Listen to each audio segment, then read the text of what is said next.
আসসালামু আলাইকুম এভরিওয়ান। মুনিয়া অফিসিয়াল ব্লগের আর একটা ভিডিওতে আপনাদের সবাইকে স্বাগতম। আশা করি সবাই ভালো আছেন। আজ আমি আপনাদের সাথে শেয়ার করব হাতে মাখিয়ে গরুর মাংসের রেসিপি, যেটা আগের দিনে নানি নাদিরা করতো। তো আমি এখানে গরুর মাংস নিয়েছি। গরুর মাংসটা আমি ধুয়ে ভালো করে পরিষ্কার করে নিয়েছি। তো এখন এর মধ্যে আমি একে একে দিয়ে দিব রসুন বাটা।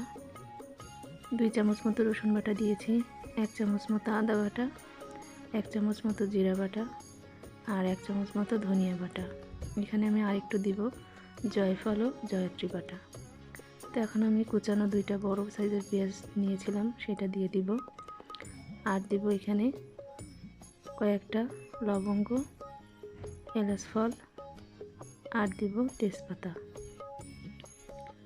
তো আমি আর দিব 2টা বড় সাইজের দারচিনি, 2 চামচ মতো শুকনো মরিচের গুঁড়া। যে যেমন ঝাল খায় সে তেমনই দিবে। তো আর দিব হলুদের গুঁড়া। তো এই সবগুলো উপকরণ আমি একসাথে হাতে ভালো করে মাখিয়ে নিব। এখানে আমি লবণ আর তেল দিব না, ওটা আমি পরে দিব। তো আমি ভালো করে হাত দিয়ে মাখিয়ে নিচ্ছি। আমার মাখানো হয়ে গেছে। এখন আমি এই মাংসটা ঢাকনা দিয়ে ঢেকে আধা ঘন্টার জন্য রেস্টে রাখবো।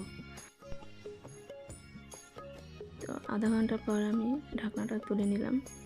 এখন আমি একটা হাঁড়ি নিয়েছি, হাঁড়ির মধ্যে আমি পরিমাণ মতো তেল দিয়ে দিব। মাংসটা হাঁড়িতে রান্না করলে বেশি স্বাদ হয়। তো আজ আমি হাঁড়িতেই রান্না করব, যেহেতু বলেছি আগেকারে নানি দাদিদের মতো রান্না করব। তো হাঁড়ির মধ্যেই আমি মাংসটা দিয়ে দিলাম আর সামান্য পরিমাণ পানিও দিয়ে দিলাম। এখন আমি ভালো করে খুন্তি দিয়ে নেড়ে চেড়ে মিশিয়ে দিব আর একটা ঢাকনা দিয়ে কষানোর জন্য ঢেকে দিব। তো কয়েক মিনিট পর আমি ঢাকনাটা তুলে একটু ভালো করে নেড়ে চেড়ে দিব, যাতে হাঁড়ির তলায় লেগে না যায়। এখন আমি পরিমাণ মতো লবণ দিয়ে দিব। লবণটা দিয়ে আমি আরেকটু ভালো করে মিক্সড করে নিব। তো যারা আমার ভিডিওটা দেখছেন স্কিপ না করে সম্পূর্ণ দেখার অনুরোধ রইল। এখন আমি কষানোর জন্য পানি দিয়ে দিব। যেহেতু এটা গরুর মাংস, একটু সময় লাগবে আর একটু পানিও লাগবে। তো আমার কষানো প্রায় হয়ে গেছে। এখন আমি এর মধ্যে কেটে রাখা আলু দিয়ে দেব।